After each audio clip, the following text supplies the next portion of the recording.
What is up, everybody? Bob29. We are here again with the rebirth of the Round Table podcast. It has been, I believe, almost 3 years to the day. Crazy enough to say that. I believe it's a week away from 3 years ago that the Round Table podcast took a very long nap, completely unnecessary, but we're back. I'm going to be making the official content creator push, and this is going to be the official content of the lounge with yours truly, 2Bob29.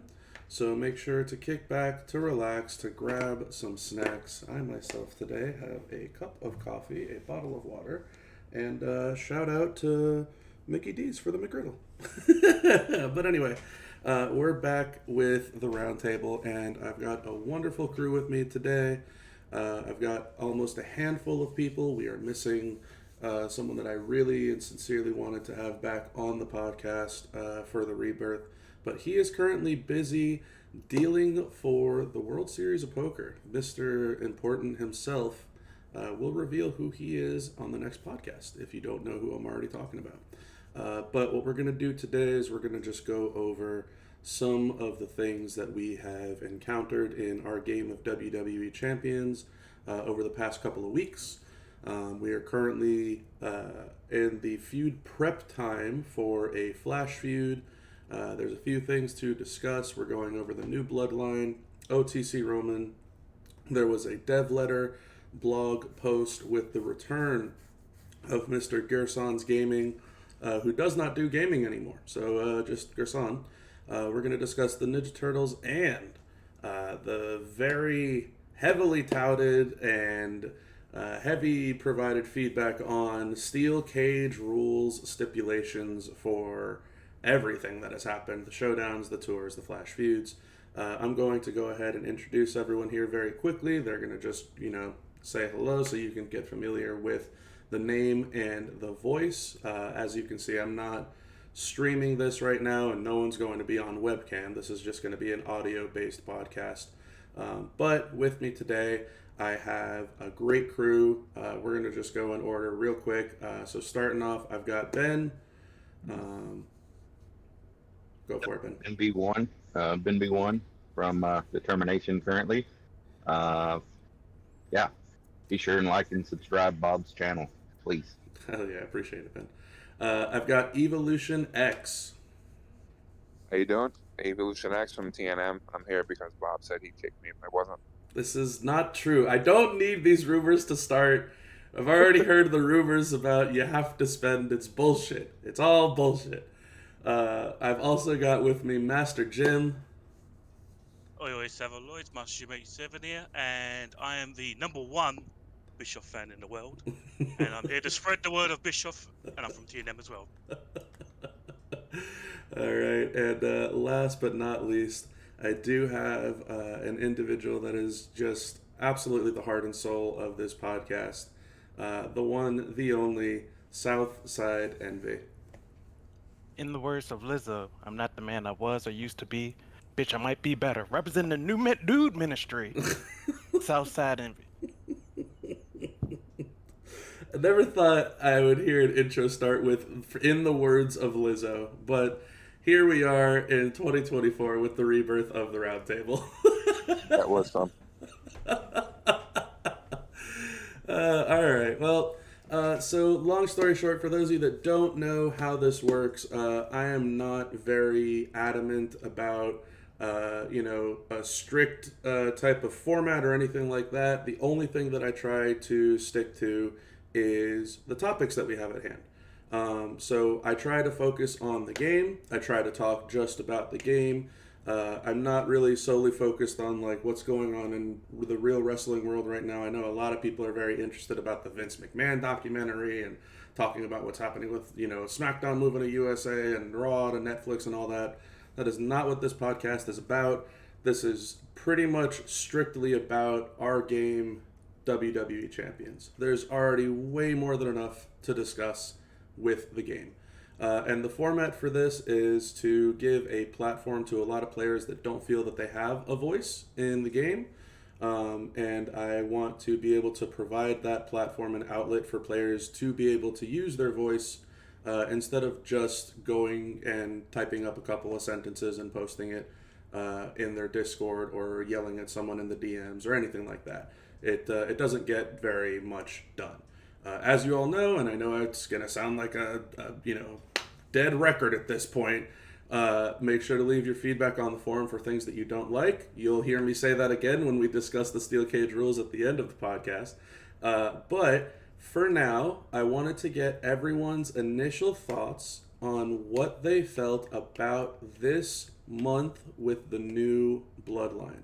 The freebie character Tongaloa, we got the chase character Tamatonga, we have the 3K shard recruit with his gear, Mr. Jacob Fatu, and the long-awaited new tribal chief, Solo Sokoa, the 5K shard recruit.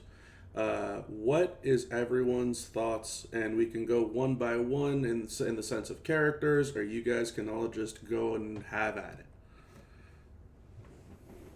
We should go over one by one, I'd say. It'd be easier for everyone to give their thoughts, right? Sure. On each character. So let's talk Tongaloa. I'll give a couple of quick little hitters in regards to Tongaloa. I think he is one of the better free-to-play characters that we've had in a long time. I really like his entourage, very strong entourage, and I think for a plethora of players that are not at the penultimate top of the game, that he could definitely see some very consistent use moving forward, even after his 99 NP falls off. I think it's hysterical how bad he is in the actual ring compared to how good he is in our game. And the infamous Tongaloa. I agree with you, Bob. I think that sub is gonna be a staple for a lot of players tours for a long time to come. Reminds me a lot of Baron Corbin when he first came out, kind of thing, where he's gonna punch up quite a bit. Oh, Trickster. Yeah, I can imagine like a lot of new players being very happy with this card. He seems very solid in gem damage, very solid in sub damage. His finisher damage sneakily good as well, especially with the green gem on top of that. So if you've got any good steel cage you'll see in the future with like green up, it's going to hit much harder. I think he's going to be very solid overall. Yeah, I did like that finisher. That was actually, before I realized how good his sub was, that's what I was almost like completely stuck and sold on using, is like, has anyone not seen how strong this finisher is on a freebie? Yeah, I got him. I got him up to 5 silver this month, and literally just used the finisher the entire time. Honestly, frightening how good that is. I mean, It's an it's absolute joy to use. yeah, it's another in a long line of free freebies that come around that are sometimes and mostly better than the ones we're chasing. I think he fits right in there with the modern tech, and no one's gonna be stuck using him. Let's say. Yeah. I know for you, Evo, that obviously you've got some much better characters. I know a lot of us do. Do you ever think that you would see yourself using Tongaloa after this month, personally? And the reason I ask that is I know that there's a lot of rosters, myself included, that have a plethora of items available to them, whether it's, skill plates or straps, whatever it may be. As much as I like this character, I still feel like even for me, he fits in a section that I might not use him moving forward, but I can definitely see a plethora for sure using him. As a solo character, no. For me personally, but in Showdown with that tag link that he has with the rest of them and the moment, that's a lot of gem defense and makes it a little bit easier against opponents. And you don't really have to put too much into it to get the most out of it. You know what I mean? Yeah. Yeah, I agree with you there. If you're going to have, like, for example, green, purple, he's going to be a very good replacement for... Personally, I think we're going to go to a Tama. It's the better one out of the two. But he's very good in a... If you can't use anyone else and he's there, he's great. And I also feel like he's very, very good for any new players coming in. Yeah. For us, no, he's not going to be good. But that's the point of the free-to-play free card of the month, to be that card for newer players to walk in and, oh, this is a good thing, I'll use that and stick with it. I gotta say that some of the free characters that have come out, like Dakota and Ludwig, that are amazing, that need a drip plate, for example, that a lot of people still use those characters, which I find very interesting. I know Kyrie was another character with like a very, very intense strength due to the LA Knight plate. There's definitely a couple of those free to play characters that people still use to today, but I feel like those days of those free to play characters are probably behind us. Does anyone else feel that way, or is there anyone else outside of a couple of those that need some very intense skill plates? Do you think there's anyone that we've had since then that breaks the mold that you would use? I mean, I used Chainsaw Charlie with the new moment now. I don't even have plates on him, and he does 100 million damage, so he's amazing. I think probably it's like the month-long free one. So if that's the case, then I don't see anyone in that case. But I still think they're viable and playable for the month, or at least for a few months, which is nice. I mean, and at modern striker isn't the easiest class to. Batista. Yeah, it's. Yeah. I'm not sure. Was he modern though? I don't remember. Batista's actually ruthless aggression. He's ruthless aggression. Yeah. The second best ruthless aggression striker, by the way. I love you, Jim.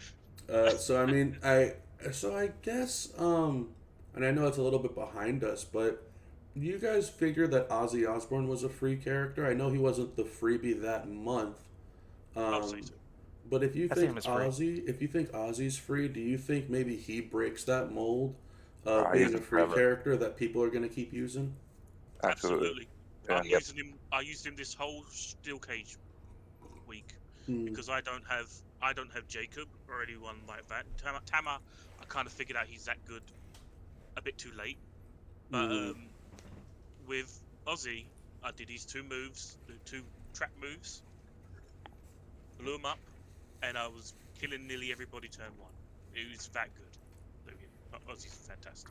So especially in a world where we can get a plate tomorrow, next week, or whatever, that maybe drains after traps, or he had with them 2 1MP moves that make them competitive against in any game mode. It's just, how can you not use them? It's going to be fantastic for this event. 1 MP. Do 2 moves. Try and make sure you set it up properly so it lands on a free match. Boom. You're going to blow the board up. You're most likely going to win. It's great.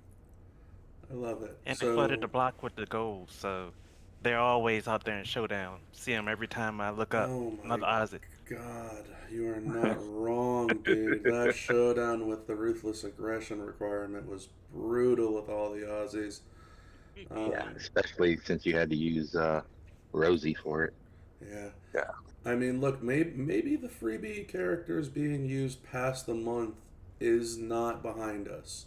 At least the B tiers, it does not seem like we are going in the direction that we had with Dakota and with Kyrie and with Ludwig, where you have some crazy bells and whistles and they become useful, but maybe we're not so far removed from those freebie characters being useful, especially with Ozzy. But outside of that, and I'll actually follow back up with that mentality when we discuss the Turtles, but that'll be a little bit later. Everyone's gotten their thoughts in on Tongaloa. I think a lot of people are going to be able to use him. I think he's fairly solid. Again, I think for a lot of the, I don't want to make it sound like it's an elitist thing, but a lot of the upper echelon of the game will probably utilize his entourage ability more than they will his fighting ability. But he seems to be a great addition to a lot of rosters across the game. Moving forward, let's talk about Tama Tonga. I will leave it to the floor, and I will tackle my thoughts on him later, because I have some very positive thoughts about this MLC chase. I love him. Yeah, move damage monster, man. I mean, what this meta needed, to be honest. because it's been all gem damage based up until now. Yeah, I love this card. And when you put him in the cage, oh boy, that was so much fun. Oh, you're talking about Showdown. Yeah, I was thrilled. I was there, and when they took the cage off, I was pissed. I said, "What happened to the cage? What are we doing?" I still won. I did not take a loss, but it didn't hit the same. But with that cage, oh boy. Mm-hmm.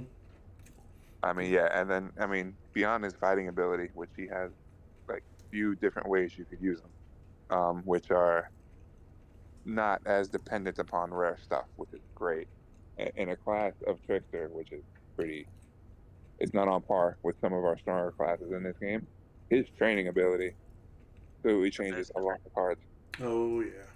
It's He just, enables so much. yeah. Yeah, I gotta agree with you on that, Evo. There's definitely some very strong classes out there in the game. Male Showboat being one of them.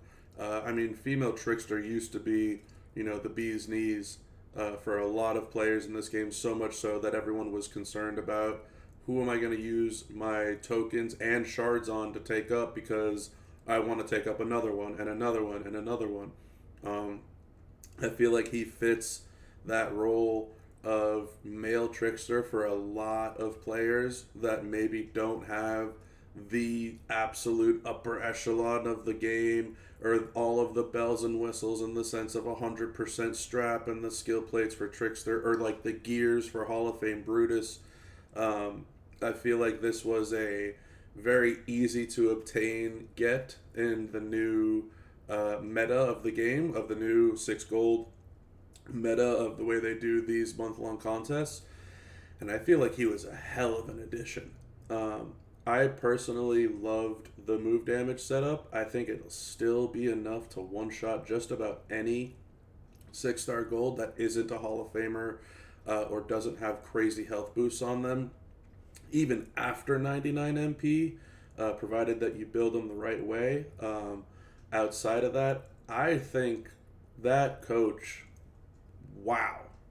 Everybody was blown away by Maxine Dupree with +4 Pyro Gems as a trainer.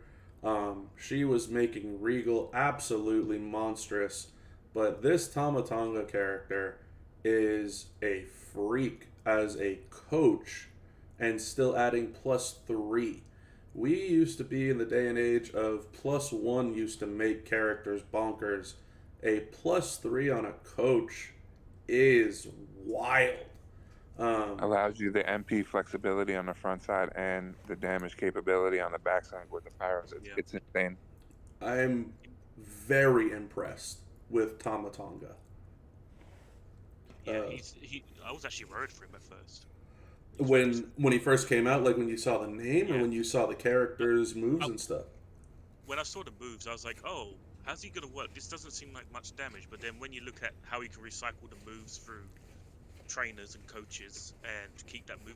The only problem I have with him, personally, there's only one problem I have with this card, and that is when the next star comes up, 7, then he's going to fall off because his move damage is not going to be enough. Mm-hmm. But maybe at that point he'll gain a move which will make his gem damage enough and make him move up again. We'll have to wait and see. But I think either way, you're going to want to build him for that coach because, my God, he builds so many characters to like a godly tier. He's amazing. Yeah. I'm always skeptical about move damage killers when we move to a new rarity in the game. Typically, the health pools increase so significantly where the move damage does not until about midway or end of the current, rarity when we get ready to move into another one. So yeah, I'm very skeptical on that too. That's actually part of why, and I hate to jump around because there's so much that we're discussing today. I even asked Evo because Evo was going to mess around with it during the feud.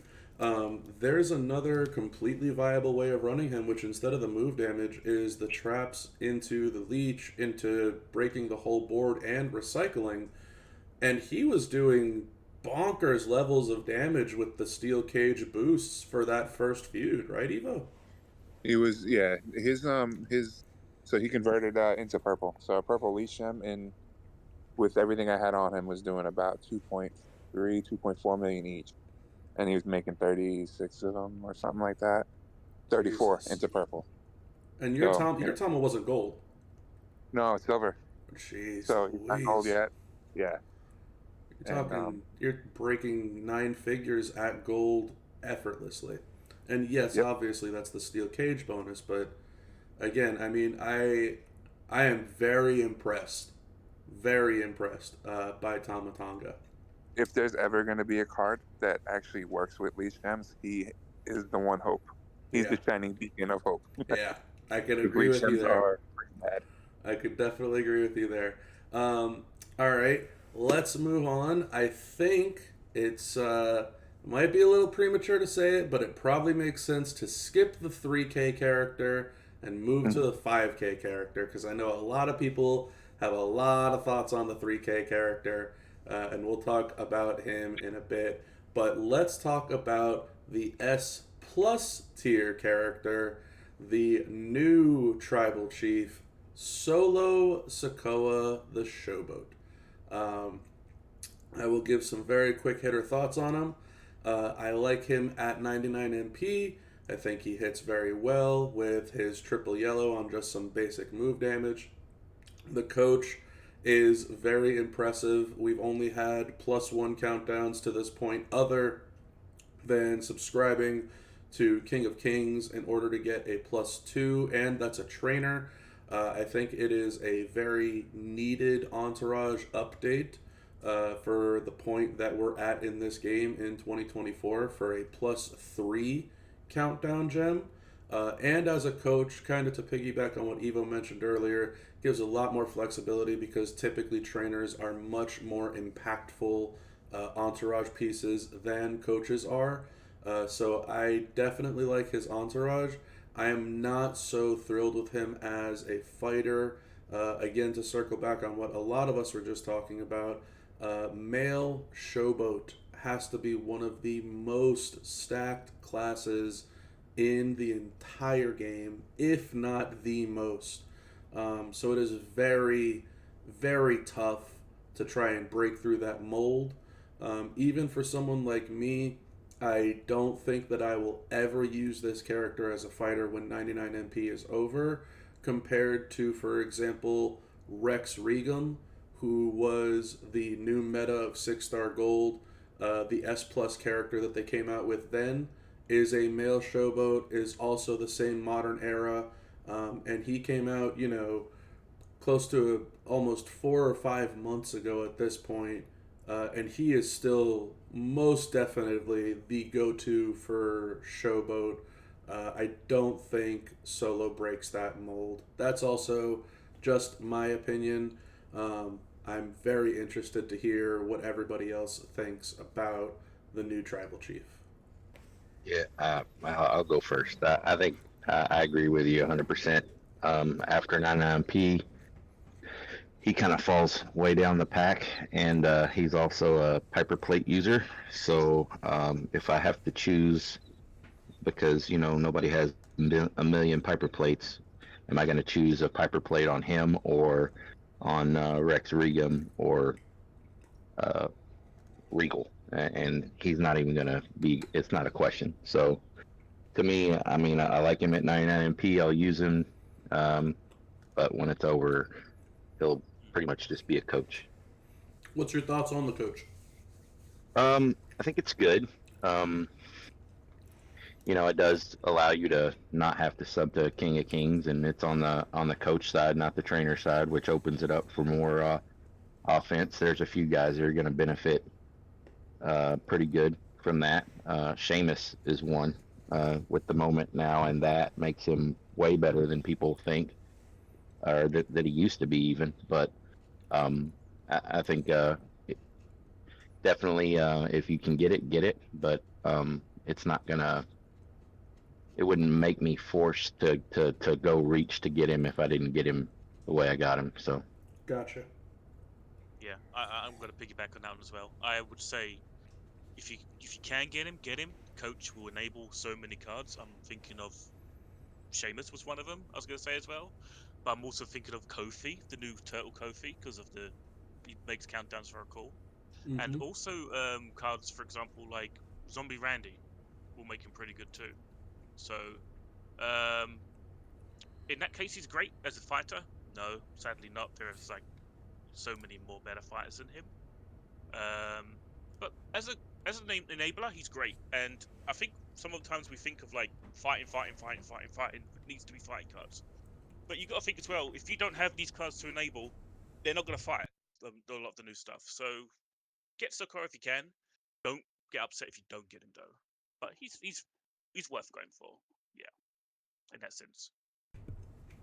Very cool. I would definitely love having him as a coach. As a fighter, when you hear the words "use the Ray mask to make him great," I don't like those words. I never liked those words.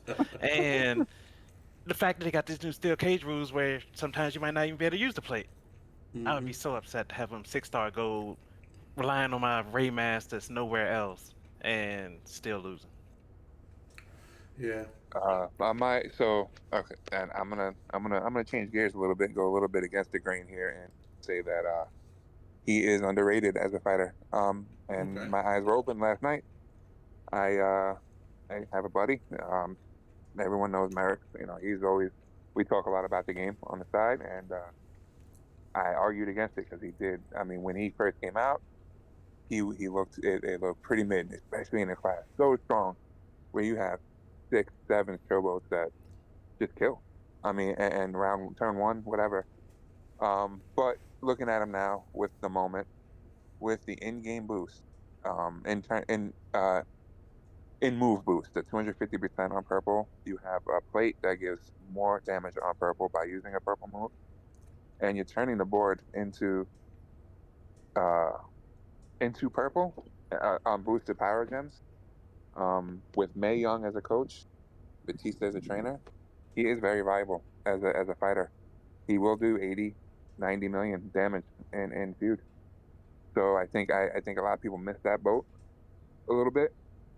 That said, it is again a class loaded with monsters. So at worst, for me, it's definitely a silver card. That's a card you could take in and kill silver very quickly with move or gem damage.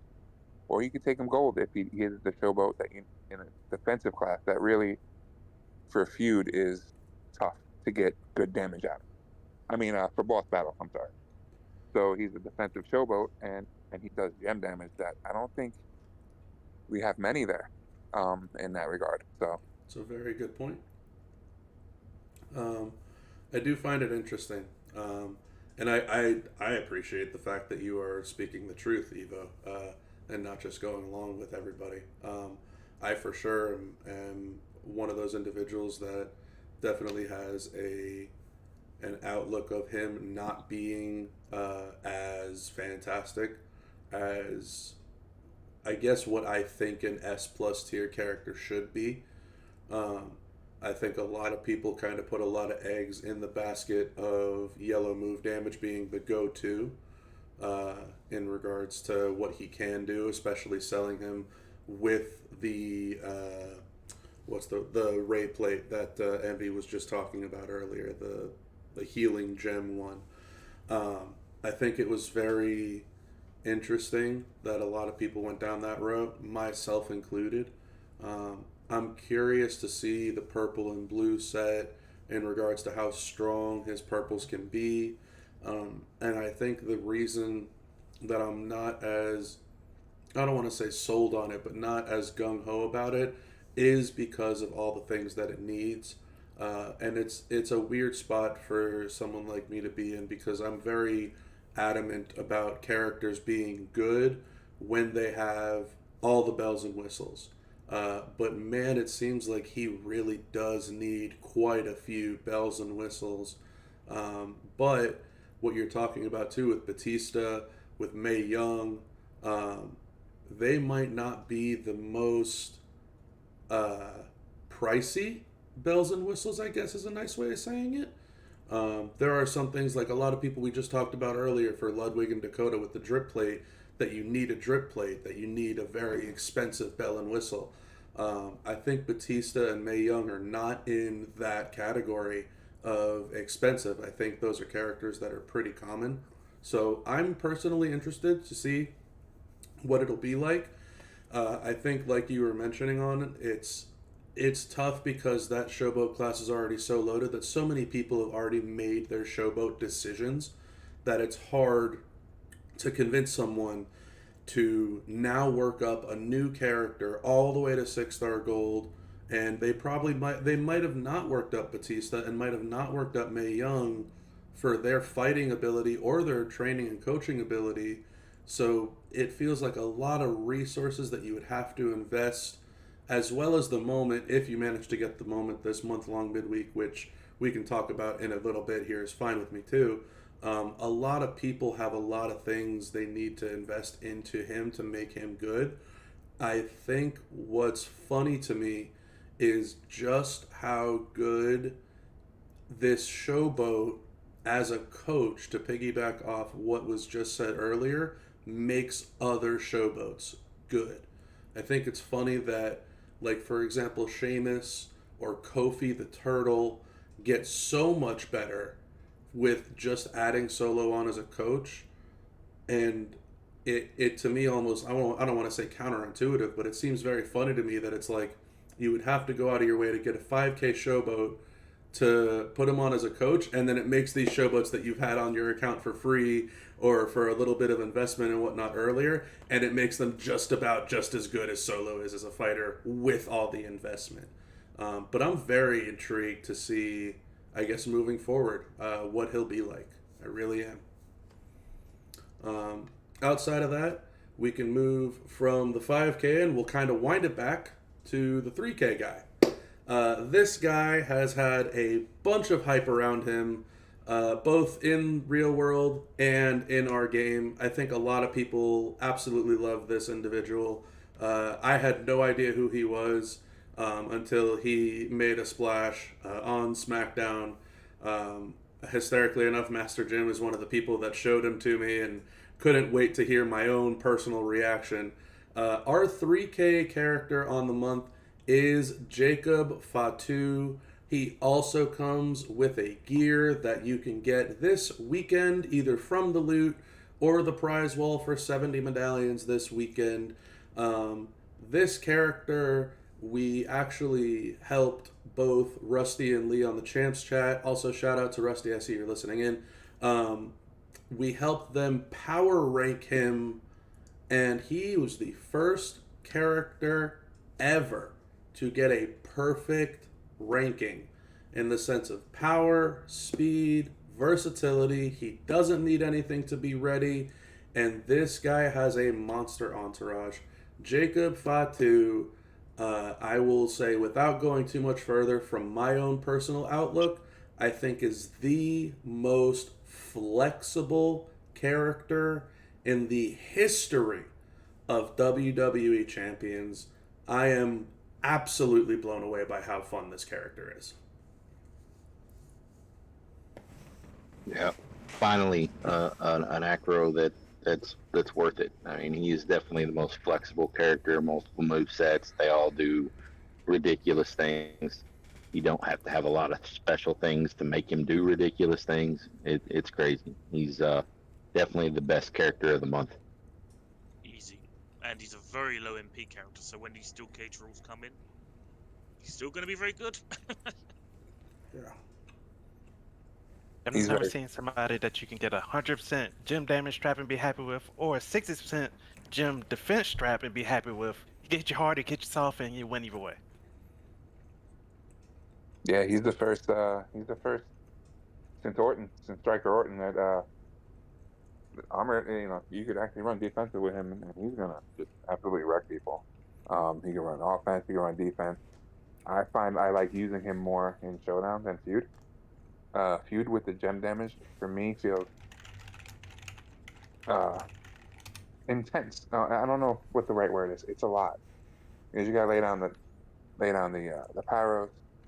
Then you gotta break. It just feels longer than it should be. I don't know. Maybe I just spoiled. Who knows? But he's amazing. Bit clicky, right? Yeah. Little clicky, little slow, because you're having to do all those multi-move things. But it's worth every second. Yeah. You know, you don't need much to make him hit 100 million. And No. you know, how many cards you can say that about? No, For me, he's got a very straightforward moveset I've seen a lot of people use. There's the Pyro Gems. You break the Pyro Gems, you turn them, all the multi-gems from the Pyro Gems into purple. Super strong. Yep. Like, super quick. Absolute joke. He's got those low MP charges, like Jim said. He can be an absolute showboat killer that I think a lot of people forget about him having a hardcore move with the countdowns, with the gem damage decrease. He is an absolute monster when it comes to flexibility, man. His moves, I don't think I've seen a character to date that can actually viably use every single move in their arsenal. Jacob Fatu fits that build. Even his submission for boss battle leaves behind stronger multi-gems than the Pyro Gems. The Pyro Gems for feud to kind of piggyback on Evo's point that it feels a little clicky with the Pyro Gems. It's literally 3 clicks. You put them out, you break them, you turn everything purple. For someone like myself, I like running silly builds. I like running, nonsense builds that not everyone thinks of. I love his defensive build. I love the fact that I don't need a single trainer, a single coach, even a strap on this character, and I can beat anybody in the game with him. He is amazing. And this weekend, you can actually get a +4 MP, not MP, multi-gem strength gear to make his multi-gems that much better. The moment, again, as we circle back on it, is also another +4 multi-gems and purple gems and armor. He just gets so much from so many different angles. It is mind-boggling to me how good this character is. And yeah, Rusty just said it in the chat. I think a lot of people, myself included, were very nervous at the beginning of the month that Jacob was going to get nerfed because of how good he actually was. He is that damn good. So if you can, this month, try to go out and get you Jacob Fatu. If you can't this month, try to keep an eye out for his shards moving forward. I'm not typically very huge on telling you, make sure that you have to do this, that, or the other. But man, I will definitely be one of the very first, if not the dead last, to keep saying it. Make sure to keep trying to get you a Jacob Fatu if you don't walk away with him this month. You should be on the lookout. And I want to, and turn that into also giving Scopely their flowers a little bit, because I'm one to really hammer them when they don't deserve them, and I don't feel enough people give them their flowers when they do. This month, he's the enforcer, right? And he is every bit of it with everything he does. You need someone down, you bring him in. So I mean, it really fits their theme this month. I think all 4 characters really they hit. It wasn't a miss. I think Solo, for what he, for what people expect him to be, maybe he's not there, but I think as time goes on and we go past 99 MP, people might find him a little bit better than they realize. But I got to give him the props on this month. And then the OTC is still yet to come to talk about. Yeah, we'll talk about that here in a moment. But go on. No, go ahead. Yeah, the OTC is pretty much the lead way into what. I mean, jeez. Yeah. So, that's some real quick thoughts in regards to all the 4 characters that we had this month for the new Bloodline. As we've all mentioned, there is indeed a moment. It is on the month-long midweek prize wall. It benefits all 4 of these characters, and as Evo has just alluded to, the new OTC character as well. That moment is a fantastic moment. It is all game modes. It benefits just about every single one of those characters. So this is one of those months to kind of circle back on what Eva was saying, not just talking about the characters, but the month as a whole. I think this was a good one, personally. I think this was pretty solid in regards to how you can get most characters. Tama Tonga was not that difficult of a get. I know some people had struggled a little bit on getting Jacob. I know some people had struggled a little bit on getting Solo. Not to sound, I guess, full of myself or anything, but that is kind of to be expected. That is why they make them the S tier and the S plus tier characters. Those are the true month-long chases that people should expect to go a little bit above and beyond in order to get them. And you know what? This month, rightfully so. Rightfully so, I think. Not only just solo for the coaching entourage, I am looking forward to what Evo's saying in regards to months thereafter to see how he works. And most definitively so when it comes to Jacob Fatu.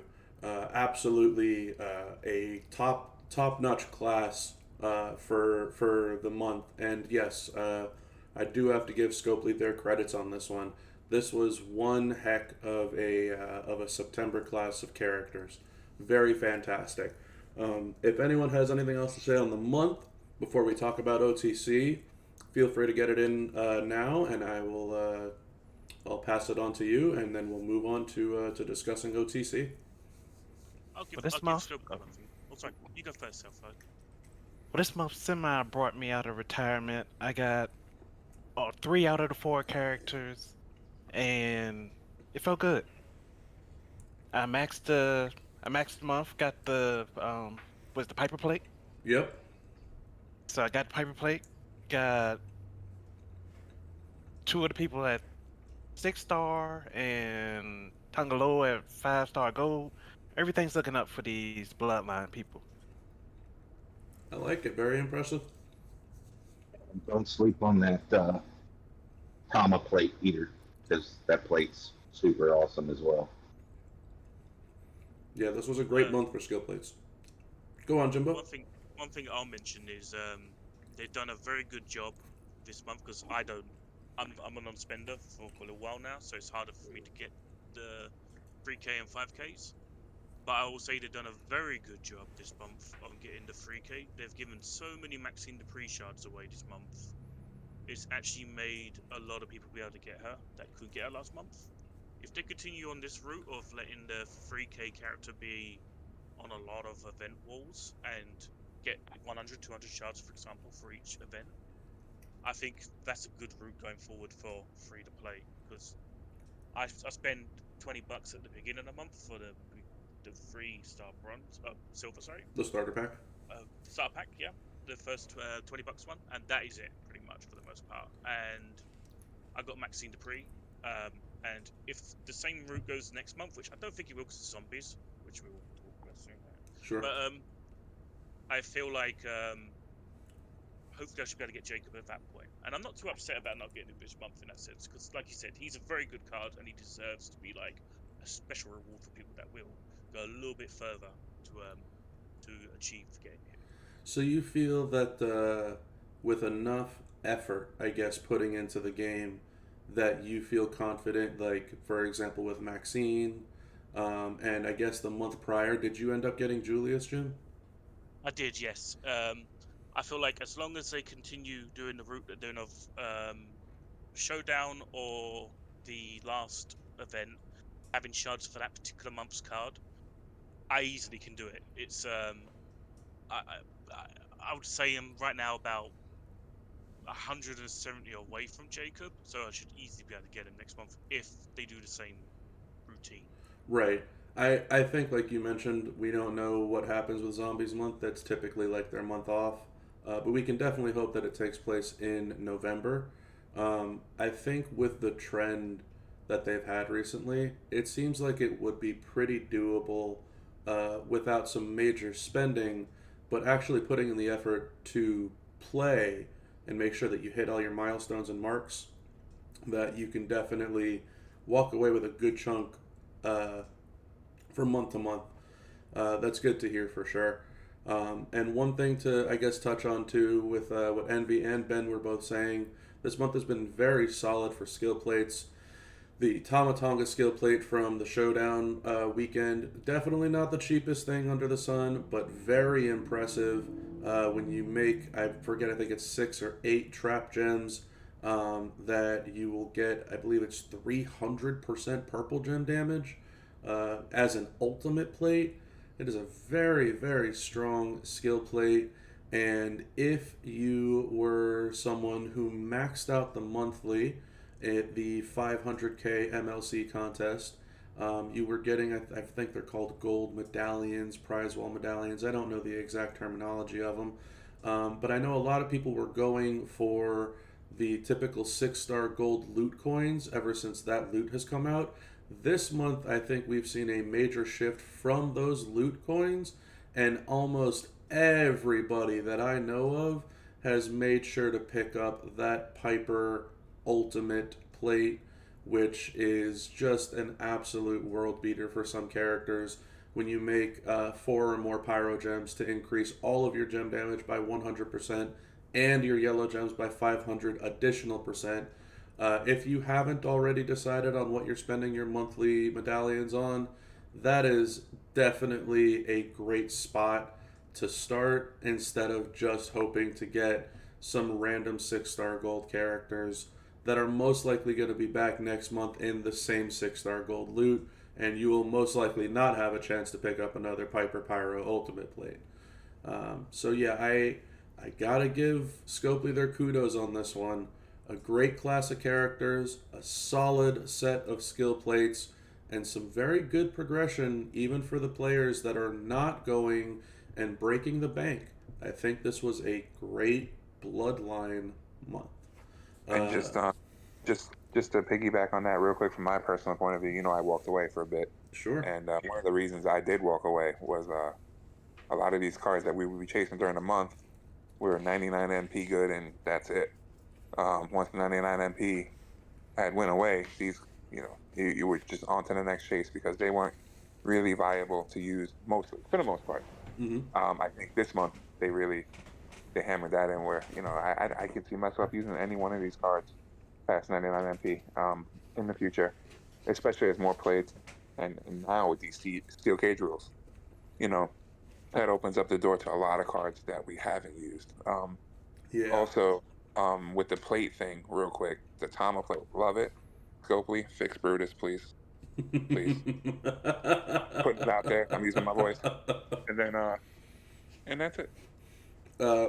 Just to kind of give a tiny bit of context for those of you that don't know what Evo's talking about, Hall of Fame Brutus has a move where his finisher converts pretty much all the traps on the board into purple gems, and then Brutus's traps then create black gems.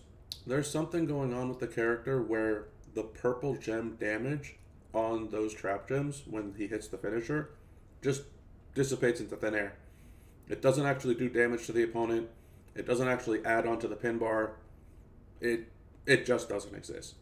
So very weird. 30 to 60 million damage on a finish. Yeah, it's very awkward.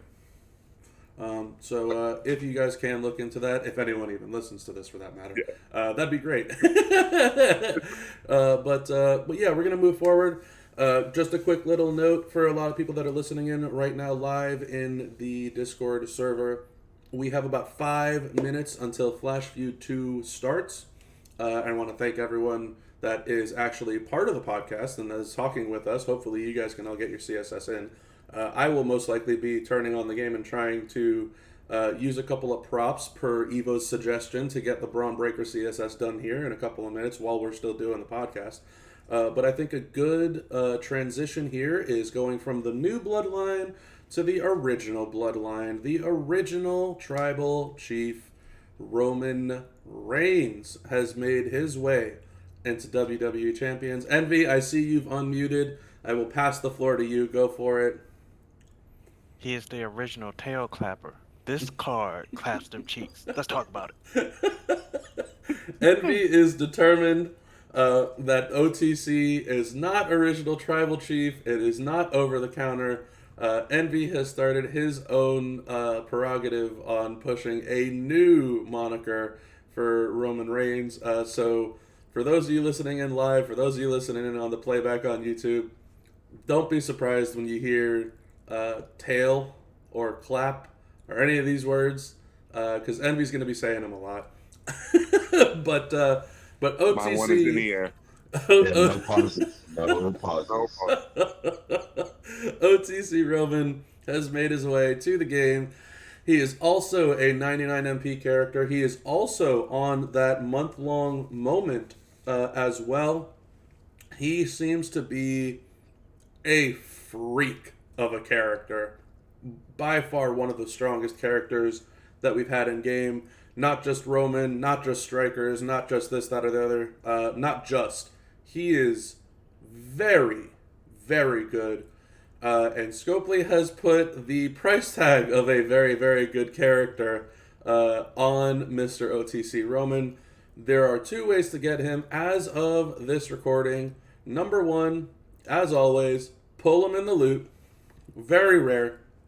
I'm not going to speak on anyone's personal decisions that they have made throughout the month, but I have definitely heard and seen numerous players that have dropped, whether it's 20 or 100 or a dozen megas, and have not walked away with him.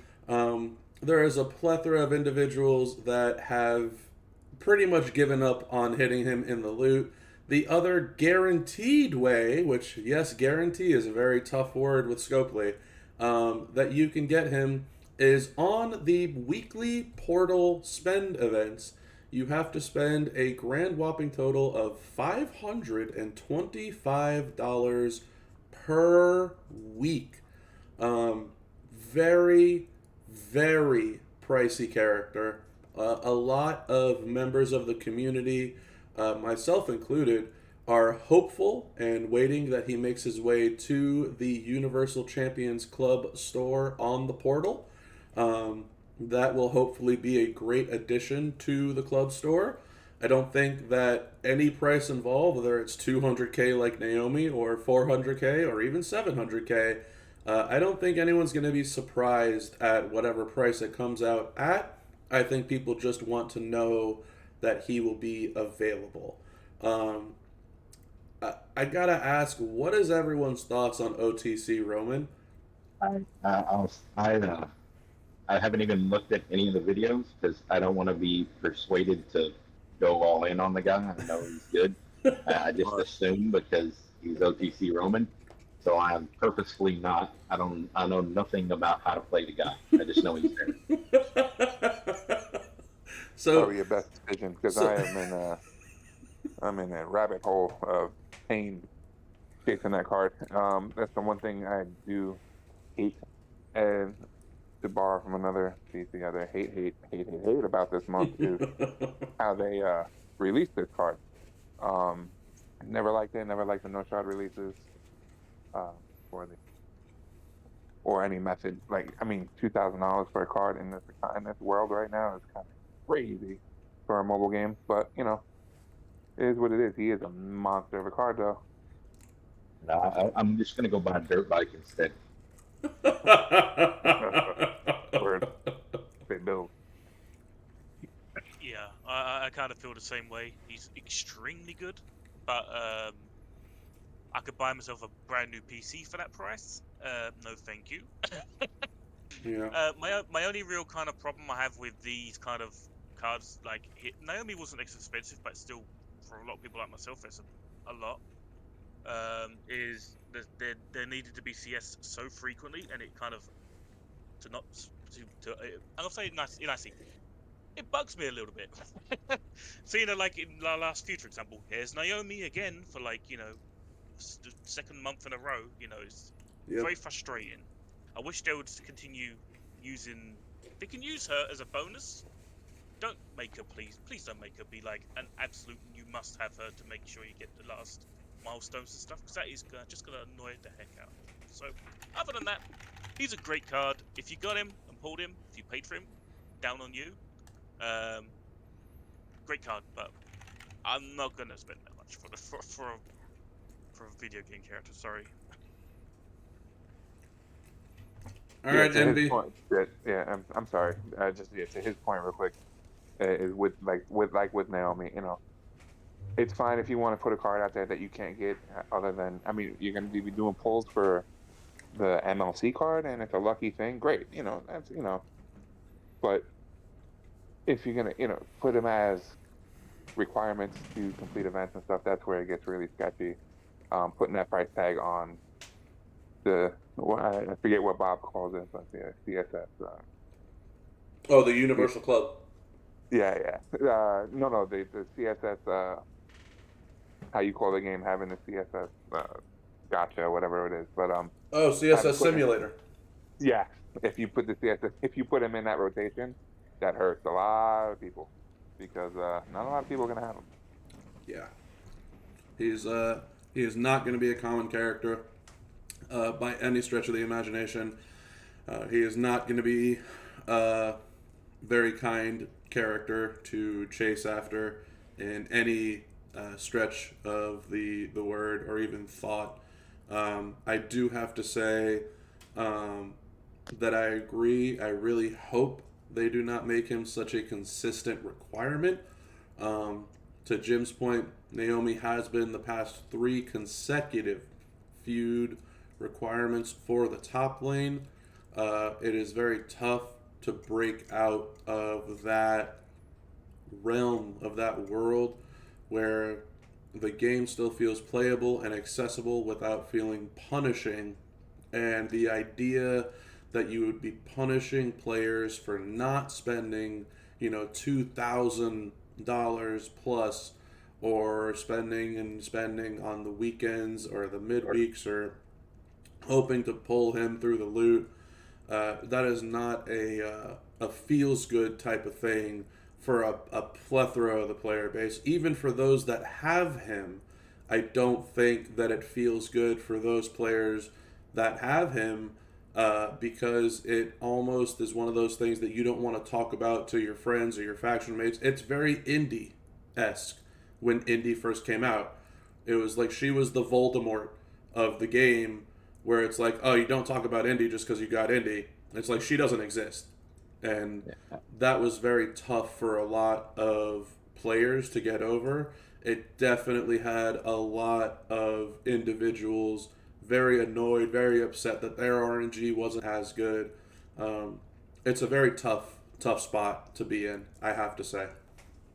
I still don't want to talk about Indy. She's on the prize wall this week. I need 180 shards. It's only 120. I mean, It stings. I'm pulling for you. I know some folks hit 100 shards of her in the loot. I know it's not common. I know they're out there. I know there's also the flash feud bags.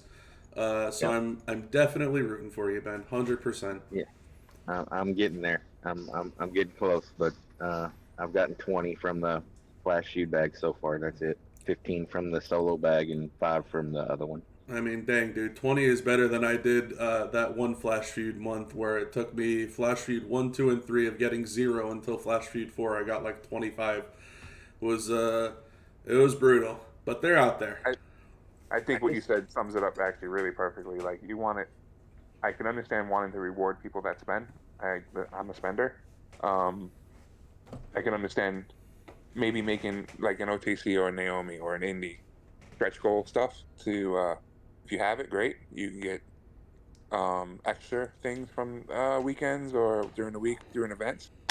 But when you start putting them as a requirement to like get to the free milestone, the CSS, at that point, that's when like the words you just said was perfect. It feels like a punishment for not spending. That if they can get away from that, I think that solves a lot of it. Yeah. There's nothing wrong with rewarding spenders in the gacha game, especially. It's the whole preventing the other 90% of the game from getting to where they need to for the free stuff when you call it free. Yeah. It's Acro X-Pac all over again. Yeah, if you had them, you're good. If you don't, kick rocks. God bless. Envy, lay it on me. This is your guy. You got a hashtag rolling in the live chat. I'm sure that you want to talk about OTC, Roman. Lay it on thick. Yeah, when they broke out the original Tail Clapper, it was crazy. I mean, they had a spin event. People were going crazy.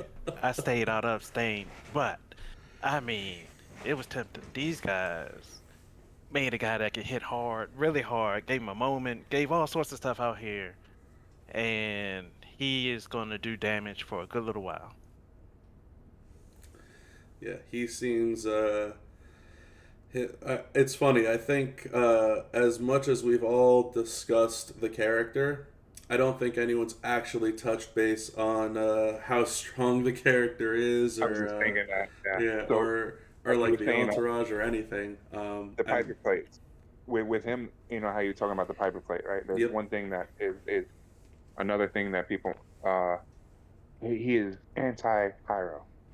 Good lord, how many cards do we use right now that are just pyro? I mean, it seems most of the good ones we had in the past 2 months.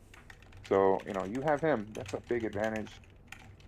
Whether or not you view defensive as a thing, a lot of people do. I personally don't care what I do defensively. It's more about offense. But I mean, that's a huge when you have the meta doing pyros and you have the guy that does anti-pyro. That's a big up. You know, just that alone. Yeah, Yeah, that's huge. he is a very, very solid character. Has a great reversal. Um, he's a significant hitter in the game, to put it very, very kindly.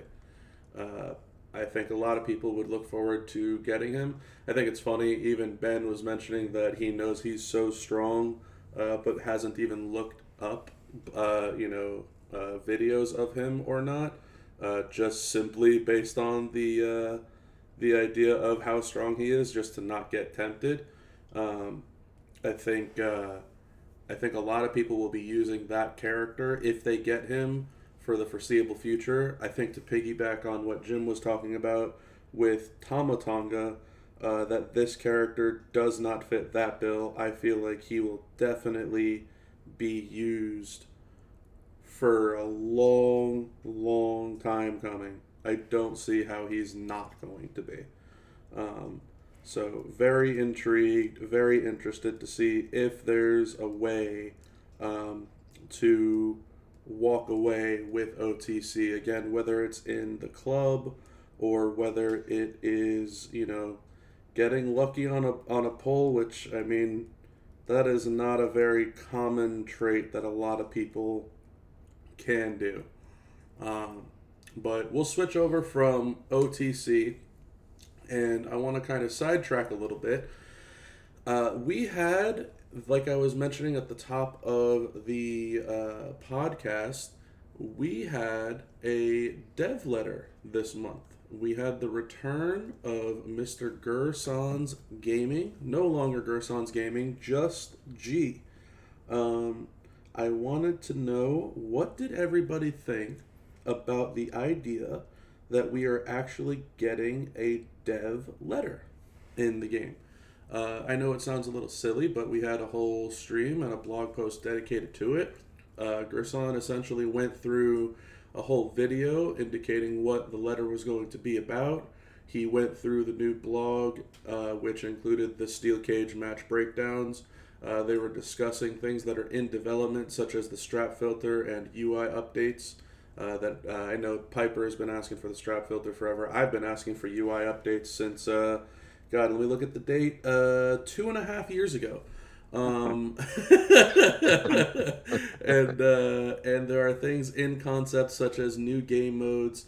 So I'm very curious to hear, what did everybody actually think, that instead of it just being your typical, okay, here you go, here's the blog post, this is what we're doing this weekend, hurry up and move on type of thing. What did everybody actually think about the fact that there was a letter from a dev, which Gerson is a dev nowadays, for those that don't know, that actually addressed some of the progressions and things that we all as players want to see moving forward? I thought personally it was refreshing, and I definitely enjoyed the idea behind it. I don't think it has to be every week or every month, but I think in general that it was a very good addition. I liked it a lot. It's something that's been needed for a very long time. We've always said to each other, like, hey, it'd be nice if we actually get told what's going on with the game or what's going to happen with this game. So to have at least some kind of knowledge that something's being done is amazing. This is something, like you said, that doesn't need to be done every month or every 2 months, but every so often it would be nice to hear, hey, we're thinking about maybe doing this. What do you think about this? And then giving it a go. Like Steel Cage, giving it a go. Is it great? That's for later. but you know, at least they're trying something new, which is something that we all complain about very frequently. Is, man, this game feels the same, and to hear that they're changing stuff up and improving things is always good news in my eyes. So yeah, big thumbs up. And it's nice to hear from Busan as well, because you know he brought a lot of people into this game. It's nice to hear and see that he's doing well for himself. Yeah, I love it. I mean, throughout the years and playing this game, I know I've regularly contributed to the forum, giving my feedback as best as I could. And one of the main things I've always railed about was the fact that, you know, communicate with us, please. Let us know what's going on. We care about this game. I know it sounds silly, it's a video game, but I mean, we do. There's a lot of people that care about this game, a lot of people that enjoy it and want it to do better. And them finally, you know, acknowledging us a little bit in the month of OTC, by the way, worked out pretty well, in my opinion, anyway. And I hope it continues. I hope Gaston continues to do it because I do miss him. And then and it becomes a regular thing. Yeah, I love the format of it. I like the fact that they not only told us, they showed us some of the stuff they're working on and initially how it's looking in a dev environment, which I think that's really cool. You know, nobody's talking about the most slept on thing that was brought in there, which was the auto max level metal feature, which that's gonna be so good. Can't wait. So good. Yeah, I enjoyed the dev letter. It was great seeing Gerson looking well rested and chipper, and then the strap filter. And my favorite part was the removal of that Wi-Fi symbol that tells me my game is over. Now I can walk through the house, I can play the game, I can go upstairs, I can go downstairs, and not worry about that Wi-Fi symbol popping up on my screen and knowing that I can't play and I have to restart and I lost the match. Number one thing is no more red rings and Wi-Fi symbols, huh? Yeah, I mean, I definitely gotta say, I like the idea of the dev letter. I like the format of it. I like the fact that to Evo's point, and I think it's actually kind of funny. In the month of OTC, we are getting acknowledged as players, as being heard and listened to. I think it's very helpful for a majority of us to know that there is someone out there that is listening on in to us and for us. It's a pretty big win, at least to me. I know to some folks it seems a little silly, but I am very appreciative for the fact that there is a blog that a dev went out of their way to dedicate reading for us and making sure that they were addressing for us all of the things that we have been talking about, leaving feedback on, and trying to make comments on. I think it's a very awesome experience personally, especially for someone that has been playing the game as long as a lot of us have. I think it is very severely appreciated and sorely needed in this game and in this environment. That being said, let's move on forward a little bit more. I know that we're already in this wonderful no entourage feud. It's great. But let's go from... Wonderful. Yeah, I've already encountered a Braun Breaker that starts with 5 MP, even though there's no entourage. So, yay. Yeah. But we're going to go from the new bloodline to the Ninja Turtles. That is right. For those of you that are listening on in and did not play this month, we had the Teenage Mutant Ninja Turtles making it to the game. A lot of my faction very frustrated and upset with the idea that the Turtles made it to the game with them being wrestlers and not actual turtles. Which I found absolutely hysterical, that people are all upset about the fact that these are people and not turtles. Very, very funny to me. I found it interesting. I'm not I'm not the biggest on non-wrestlers in Champions. I like my wrestling game to be about wrestling, as silly as that sounds. Uh, so I was not too huge on the whole idea of the turtles, but a lot of players seem to be very interested by it. I know that there was someone in chat mentioning that this definitely felt like the month was jam-packed full of content, especially this month, and the 2 week definitely did not help that outlook and that ideal. It certainly felt like it was a whole second mini MLC in the middle of our already jam-packed full Bloodline MLC. So outside of that, we'll talk about the turtles that we did have. We had Michelangelo, the free character, which was the A tier showboat, Kofi Kingston. We had Donatello, who, if you had played in the weekly events in a faction that had tried to put up their bare minimum 1% of playing the tours and actually maintaining the game, should have also been free at 3-star gold. And there was Ray as Raphael. He was the faction spend event for week 2, where you had to get pizza, pizza, and more pizza.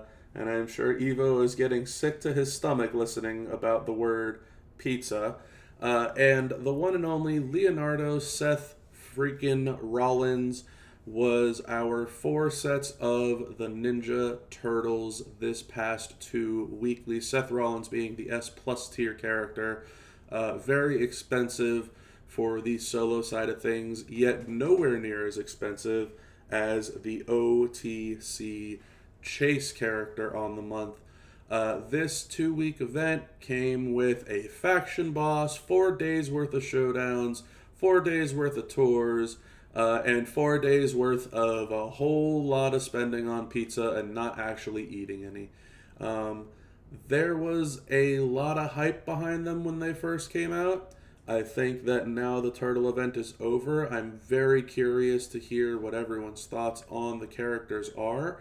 I don't necessarily want to go one by one like we did on the Bloodline monthly ones, because I feel like we'll burn too much time doing that. But I think we can all kind of leave a little bit of feedback in regards to all of them, which is, just a real quick hitter is fine. The event also came with a moment that helps out all 4 turtles in every game mode, and the moment also came with a couple of shadows on the sides of each turtle, which is leading a lot of players to believe that there's going to be a secondary Ninja Turtle event in the future where both Shredder and Casey Jones will be released as, I believe, Roman as the Shredder and Cody as the Casey Jones, following the toy line. So there's a lot to talk about with Turtles. Whatever anyone wants to tackle with them, there's plenty to go around. Lots on the plate, and lots of pizza to be tossed around too. Well, I guess I'll start. Long live the Dodge. I'm glad it's back. I love the Dodge. I love having Kofi out here making Ozzy's life horrible. This is great for me. And your factor didn't even have to try to get Xavier Woods, because I'm in a new ministry, and the job of the new ministry is not to try. So I got him just by a showdown in Hard. So And then the pizza event, the spin event, didn't really like it. I didn't get my Muda plate that I wanted, but it's okay. The Teenage Mutant Ninja Turtle moment, still great. I like it, just can't level it. If you were in my faction, personally, I did some things. And I didn't really explain to anyone kind of why. The Turtles personally hit a spot for me as a kid. Brings back memories of a time where I had my mother in my life, and my mother and father were happy together. We did a whole Halloween where we were all different TNMT characters, me and my sisters and my parents. So that cartoon back in the late 80s, yes, I'm old, brought back, it brings back really good memories. I wanted all 4 of them. I got all 4 of them. Did a little craziness and got a lot of pizza. Got a lot of the plates because went through the Rocky event and been through the Ghostbuster event, and you never know. If they're going to be a one-time thing, if they're going to be useful. So yeah, a little bit of FOMO got me. Try to avoid it, but it turned out to work out because it helped out my faction. So I like that part of it. I think the all-you-can-eat buffet pack, I'm going to put that out scopely, was not all you can eat. It was a 1 portion. Thank you very much. And then, other than that, I mean, I like the event. I think the turtles themselves could be better fighters moving forward. I think they're good. They're not amazing. They're not fast, but they're usable. Other than the one we shall not talk about, he's red. We even him though, if you want to spend the time, they're all usable. They're all but they're not top tier. So I like them. I'm gonna use them. I'm gonna make Donatello work. I'm gonna make Leonardo work personally, because it makes me feel good to use them and brings me happiness. But other than that, it was a nice. It was a weird timing for them. If they do feel a little rough, but other than I like them. Yeah, I'll say the same thing. I actually kind of like Kofi with his countdown moveset, which I got talked yesterday about. Also, again, thank you, Evo, for for helping the faction and everyone in the faction. That was big love from me for that one. I liked the event personally. I thought it was very nice. Even if I've only got 2 of the turtles, I still would have been quite happy with it because Kofi is another one of those enable cards, power gems is ridiculous with him, and with also Raphael. They're both going to be crazy for some people. I've got a feeling that somebody like maybe Bam Bam might be pretty good with both of them together. We'll have to wait and see. But yeah, they're good. Good. They don't blow me away, but they're very fine, fun cards, and it made for a very fine, fun week long. And those plates were pretty damn good too. It's just too bad I had to choose one or the other. But overall, very good. Yeah, I mean, I thought it was a really good event. Get to walk out with one of the better turtles for free, absolutely free. And I got lucky on my pizza boxes and was able to get the one who shall not be named. And so I ended up with three of the 4, which pretty good for as little as I put into the event. Um, I think like Evo said, they're good cards. They're not great, but they're definitely usable and definitely good to have because you never know on these type of events. Sometimes they come around often, sometimes they don't come around at all. So I mean, I will say in Raphael's defense, to be honest, as the entourage ability as a coach, I think our top one was Nikki at 50%. To come out and drop a 200% coach 4 times, 3x, 4x, whatever increase on that. That's a big jump for power gem users. So I'll give him. He'll definitely be usable. Definitely 5-star. It's a 6-star silver for me already. So but it's just not great fighter. Yeah, I can Yeah, imagine like him and Kofi together in the future when yeah, they make power gem cards that are like even better. Woo! absolutely. I also would like to say as well with Kofi and Xavier.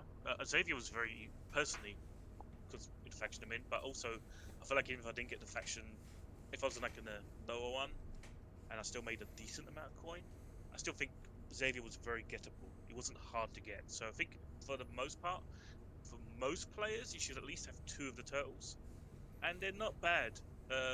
Not bad at all. And if you're not in a, if you don't have the creme de la creme of cards, they're very good. Um, but us, maybe not so much for the most part, but they're still very, very good for most players. I'd say on this in this game.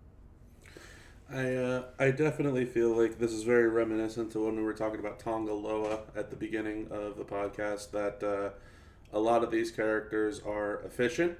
They're gonna work. They're gonna get the job done.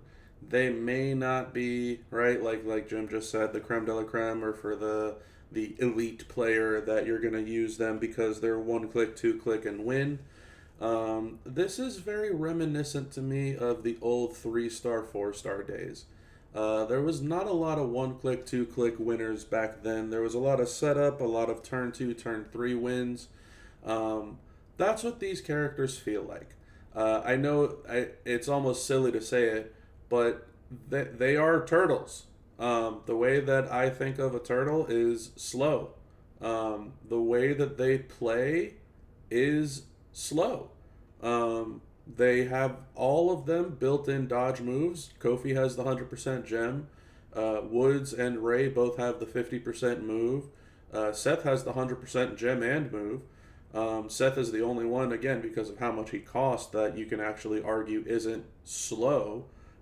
He's a little more on the faster side, which kind of makes sense because he's an acrobat. But the other characters are they're all a bit slow. The whole idea with them is turn 2, turn 3, maybe even turn 4 wins. But the process of getting to that point when you're using the character, you don't feel like there's even a remote chance that you're going to lose or get hit. That's where the efficiency comes in. So yeah, they're slow, but you aren't going to lose using the majority of these turtles. And that goes for Kofi as well, even as the freebie. He has a very viable triple purple setup that you're draining a character's MP, and then you have 6 turns of guaranteed gem dodges. So the only way someone's getting through that is if they have an escape artist to break your submission, or they have a skill plate that gives them 3 MP for matching 3 more MP. If they don't have that, you cannot lose with Kofi. You might not win on turn 1 by clicking 1 or 2 buttons, but you literally can't lose with Kofi. They can get wildcard after wildcard as much as they want. You will dodge all of their gems, and they will not get any MP. So it's a very interesting set of characters, I think. I know the moment is also a very touch and go subject for a lot of folks because there's not very many shards for them. I'm not trying to, make a comment in regards to how much anyone should or shouldn't spend, but there is definitely prize wall posters of those characters. If you have some leftover star fragments, it might pay to work those characters up, star fill them up, and then have the posters turn into duplicates, which then will convert to shards, which you then can put into the moment. I actually went ahead and made a little prize wall video last night, which indicates just exactly how you can do that, and the moment math in regards to everything that you need to get that moment leveled up. Again, it is not easy. It is not free, so to speak, but it is definitely doable. I think the Turtles event, all in all, definitely felt, like Evo said, to piggyback on that, rushed. I don't feel it was a crazy necessity. I think that it was a gut check to a lot of people and a knee-jerk reaction in regards to if people wanted to spend on the month already, they did, and there was no reason for them to spend on the rest of the month going into week 3 and week 4. And I don't think they wanted to see their numbers just start tanking. And so they came out with the Turtles event to get people to spend in a solo aspect for Seth, and especially in a faction aspect for both Ray, the moment, and that list of skill plates, which, for those of you that are listening in live, that wall goes down in about 3 hours. I myself need to go and pick up my 2 skill plates as well, even while I'm talking and recording this right now. It's an interesting event. It was definitely a lot of content, but I'm interested to see how the Turtles kind of work out. I don't think many people will utilize them as fighters other than the players who need to have some efficiency added to their roster and not speed. I think Evo hit the nail on the head, and Jimbo as well. Those entourages for power gems are very, very strong. I know that not a lot of people are getting Seth. He had a fantastic entourage too for +3 multiply gem as a coach. So the entourage ability of the Turtles, very good. Looking forward to seeing if there's going to be a reemergence of the event sometime in the near future with the possible addition of Shredder, Casey Jones, an upgrade to the moment, maybe some new bonuses on the moment. You never know what's going to happen, especially with Scopely. That being said, the final thing that we've got on the hit list before talking about the following month, we've got the Steel Cage rules. For those of you that don't know, Steel Cage is amongst us. Go on, Evo. I'm sorry, real quick before we leave the turtle topic. Yeah. I like to throw it out into the ether and maybe it comes back to me. But if they do bring back this event with Roman and Cody, I wouldn't mind gears that actually turned my turtles into turtles, please, because I was one of those ridiculous ones that wants to see turtles beating up humans. Thank you. You just need the shells, like real shells. Yeah, I forget what it was. People were saying they're like Halloween costume themed wrestlers or something like that. Is what people were saying during the first week of it. It was very funny listening to all that. Party City Turtles, I think, is what it was coined. I mean, they can give them turtle shell backpacks. It's cool. I'm down. Turtle heads. I don't care. Just something. Well, kind of piggybacking off the turtle stuff, the Turtles did have showdowns. They had tours, and we are currently in Flash Feuds for the new Bloodline monthly. So all of this kind of wraps up into what we are discussing in regards to Steel Cage. So the Steel Cage rules are brand new. They are very polarizing, to put it kindly. There are people that have very strong thoughts, either one way or another about them. I think that this will be a great platform to kind of let everyone have their thoughts be heard. We had 3 showdowns with Steel Cage limitations and rules. We had 3 sets of tours with Steel Cage limitations and rules. And we are literally right now in the midst of our second Flash feud with Steel Cage limitations and rules. A quick rundown for those that don't know exactly what's going on with the Steel Cage. It is your typical game mode, such like we said, Showdown, Tour, and Feud. It is still the same game mode. It is still the same characters that you will use and the same moves. None of your moves have changed. None of your gem damage has changed in regards to the base character. What the Steel Cage is two-sided.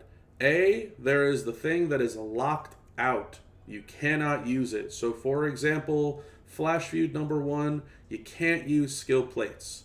You just can't use them. They don't exist. Like, they might be on your strap. They don't have any ability or any effect. We had tours which flat out said, you're not allowed to use entourage. You're not allowed to use straps. You're not allowed to use skill plates. You're not allowed to use moments. You're not allowed to use gears, things like that. So we had a plethora of lockdown no uses, along with not being able to use XYZ. There are boosts and buffs to whoever you use with XYZ. So, for example, this particular feud, there is no entourage, but there is a boost. 500% to blast gem, 200% to multi gems, 1000 to cross break, and X break gems.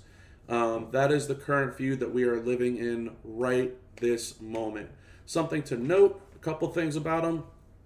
The damage per moves do not work with these bonuses. So if you have a move that says deal 100,000 damage per blast gem, you are not dealing 600,000 damage per blast gem because of the Steel Cage rules. It is still 100,000 per blast gem. It is the actual strength of the gem that is getting increased. And part 2, these boosts are very similar to the boss battle boosts, where if you have all of your trainers, all of your coaches, all of your straps, all of your medals that increase those gem damages, the boost will apply after all of those. So let's say that you get your 100k blast gem damage up to 300k because you have trainers and coaches and straps and skill plates and all this stuff. When you add in the steel cage boost in the game, it'll go from 300k instead of up to 800k, it will go up to 1.8 million because it's 300k plus the 500%, not your 100k plus the 500%. It is very interesting how they work. I know a lot of players were enjoying the steel cage bonuses during Feud 1, and I have heard a lot of hate, especially even though it's only been about 40 minutes, for the steel cage blockades, the lockouts, whatever you'd like to call them, for Feud number 2. We had this during the Turtle event for the Showdown and the Tours as well. The Showdown was no skill plates, and I believe it was no something else, no entourage. I'm not 100% certain now off the top of my head. But I'm very curious what everyone thinks about the steel cage rules and the concept of the cage. I don't like it. As a person who likes using very specific cards for fun reasons, and then being told, "Hey, you can't use this now," it's not very fun for me personally. I literally got Tama, and I was like, "Oh, I can't wait to use Acro Snoop." And then it's like, "Hey, guess what? You can't use Acro Snoop, middle finger." And it's like, "Great. When can I use him?" "You can't use him." "Oh, because no entourage and then no skill plate. You're buggered." And it doesn't feel very good. Also, on top of that, as you know, I love my Eric Bischoff. I can't use him either. So like, I'm double sad right now. So yeah, I'm not a big fan. I don't like it when you can't when you get restricted on things. I think it's fine to use on a tour basis or maybe a blitz basis, maybe. But I think for a feud, they should not be doing this because all it's doing right now, personally, from my perspective, is making me go, well, I'm getting my CS and I'm not playing no more. And that is not good for the game and it's not good for player retention, which is, what the devs don't want to lose. So, yeah, not a fan personally. I'd like to hear what everyone else thinks though. I, on the other hand, love the steel cage because sometimes I don't even put medals on. I mean, I don't even put any skill plates on the strap. I'd be lazy because I'm trying to figure out where I want to put it. So a lot of my straps don't have skill plates on them. I like to play people without without trainers and coaches anyway during trials. So I'm fine with that too. Anything I'm fine with. I just like trying to just do stuff and trying new ways to do stuff. And it give me a free boost on top of that, especially in that showdown. Oh boy, it was fun. So I love doing this stuff. I love using my who was it? Ludwig Kaiser. I used him with the leech build. That was kind Wow. of fun. I completely forgot Ludwig even had leech gems. I mean, yeah, to piggyback on that, Indy with Silence, this upcoming feud is gonna be kind of fun. I'm gonna mess with. I love him. I love the steel cage. I love anything different. Anything that changes and breaks the monotony. I've walked away from this game a few times because I was bored. Mm-hmm. The game is kind of simple. With when you have every perk and power up, and which I spent for, which is kind of funny when you think about it. I spent for all that, and then I get bored with it. But I like the fact now that you don't have to have everything either. It kind of balances the playing field for a lot of players. This one in particular, no entourage, maybe not, especially considering that you're going to be going against 99 MP cards, which I think is fair because it is part of the competitive advantage of spending and getting a card early. You should have some kind of advantage. I think with the steel cage, it might be a little bit too unfair, though. Do you feel this fits into the punishing aspect, like OTC Roman with the 100%. CSS? Because if you don't have one right now, um, I'm using. I did my CSS already, right? 2 of them were 99 MP, one wasn't. Ooh boy, I don't want to do that again, anytime soon, if it's not 99 MP. So I mean, it does feel more punishing, and it makes it more difficult than it should be. The game should be fun. If everyone had no MP, I went against no MP with Braun, and that was cool too. It's old school. Back in the day, I was here at the beginning for that. It was Yep. a nice little throwback to it, but to go against, you can't use them against. If you go against a lineup that has 399 MP people, you can't use them. Yeah, you're left in the dust Yeah. there. Yeah, that's my thing. I don't mind the steel cage stuff. I think it's great. PVE, I think it's good. It gives you a little bit more of a challenge. But like the only one is this one right here, no entourage in feud. And that's the roughest one. Now, if they gave us a perk that's 99 MP down for that to level the playing field and make everybody no MP, I think that would be fine. But as it sits, it's not the funnest. Oh, so you would want to bring everyone down to nothing to start with instead of trying to get the MP back. Yep.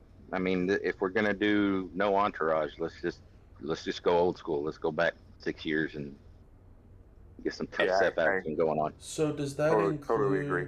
Does that include what about characters that have gears like William Regal has a gear that starts with MP, or a moment like the Tory moment gives starting MP. Would those characters also be something that you would want to start with nothing? Yeah, why not? Interesting. Okay. So I mean, if you're gonna level the playing field, level it all the way out. You can give us no perk or no entourage. Make it that way for everybody. okay. So I can sort of get where you're coming from on that. So the number one hang up a lot of people are having, at least from what I'm hearing, especially right now, on the feud one is the no entourage one. What did everyone think about the no skill plate feud for feud number one? Surprisingly, I I mean, liked it. Yeah, because of the boosts, it gave you got to use some people in move sets you might not have used before, so it opens it up a little bit. Yeah, I made a lot of cards that I personally like playing viable. It made some cards that I like playing overpowered, like Aussie. Yeah, I But was yeah, going to I ask like you them. about Ozzy, which we were just talking about as a freebie character. I remember someone in voice chat was saying that you mentioned your Ozzy was hitting over like 100 million or something. 200 million. Yeah, Yeah, Yeah, yeah, Tomatonga was hitting for 100 plus. with yeah. that triple It, purple set, right? Yep. Yep. Yeah. I think that's fun. I like that aspect of it, and I don't mind restrictions. But like when it's like Entourage right now, like I just played a feud, and I'm like, I really don't want to play no more. And it's like it doesn't, it's not good in that aspect. In a competitive aspect, I don't really like it. Imagine if you was like chasing for balls, and then you're like, well, I don't have the golden goose. I'm screwed, and that's not. Yeah, I don't know, but I think it's a good attempt at a first try. So I'm not going to be like down on it completely because this is again a first try, and I feel like Yeah. for Showdown and for tours, I liked it. Um, Feud 1 was fine. Feud 2, absolutely despise it. Yep. This But is this they're is trying. this is very reminiscent to me of Extreme Rules. And I know a lot of people have probably gotten that out of their mind already. When we first had Extreme Rules added to the game, they bombarded us with Extreme Rules stipulation after Extreme Rules stipulation for the entire week. It felt like it was never going to end. And a lot of players actually despised it. And if we look at where it is now, it's about once, maybe twice a month during a Master Manager contest. And I can't remember the last time I've heard anyone complain about Extreme Rules ever since when it first came out. Can anybody else? No, it's fine. I actually really like extreme rules because it makes you actually think of what you want to use and stuff. I just don't. I like it. I think the reason why I think it's more liked is because it's in a PvE environment and not a PvP environment. Yep. Personally. Can you imagine Well, if and the other part that I think of extreme rules is that you can overpower it. You can kind of cheat it, right? You can't really cheat no entourage. So, okay. So, Feud 2, not a great hit. Feud 1, surprisingly for a lot of folks, pretty solid. I want to still stick on this steel cage thing. Let's talk about what happened with Showdown. I just pulled it back up on the Turtle Showdown week. The things you could not use were Entourage or Skill Plates. There was also a debuff to 2 gem colors by 50% gem damage per Showdown. And then there were some major boosts like multi-gem, leech gem, trap gem, blast, power, color turn, subs, countdowns, and every day had 200% move damage. What did everyone think about Showdown with no entourage or skill plates, which we were just talking about Feud with no skill plates for Feud 1, which seemed okay, and now we're in Feud 2 with no entourage, which seems very punishing, other than like what Ben was mentioning, bringing everyone down to an even level. What did people think about Showdown with both no entourage, no skill plates, and a gem damage debuff? We had that for 3 days, Monday, Tuesday, and Wednesday. So during the week, right, I feel that, I like this in sprinkles rather than downpours. This was a lot every day.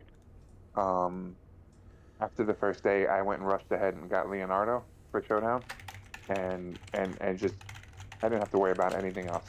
It was mail. It was easy for me. So I couldn't judge it on the fact because 99 MP, the boost that they gave him and all that made it super easy. It seems that if you sprinkle it in a little bit here and there rather than making us do it on tours on Showdown for the whole week, 4 different showdowns, and then Flash Feud and 4 different times with the whole roster. It's kind of a lot at once. But I love the idea, and I know it was a testing week, so hopefully they narrow it down, they figure out what worked, what didn't work, and it becomes like you said, like Extreme Rules kind of thing where we get it every once or twice a month. Yeah, I agree with that, and I think what made it okay in Showdown was because you can actually pick who you're going to play against. In Feud, you don't get that choice. You're going to have to play against this, and this, and if you don't have the counters to it, you're buggered. And with Showdown, I could at least go, well, I don't fancy facing this Aussie. I'm going to go for maybe a KO or something, right? And then you can get the win that's a little bit more easier, less stressful. But yeah, I feel like it was much overall better for a Showdown experience than anything itself. So, Yeah, okay. and I think and before 99 MP, we were conditioned more to start Showdown without MP, so it didn't really phase us much. As in Feud has always been MP is king, right? So I think it's not just no entourage; it's mostly the MP, right? Because you're trying to go fast. Your Showdown, you can take your time.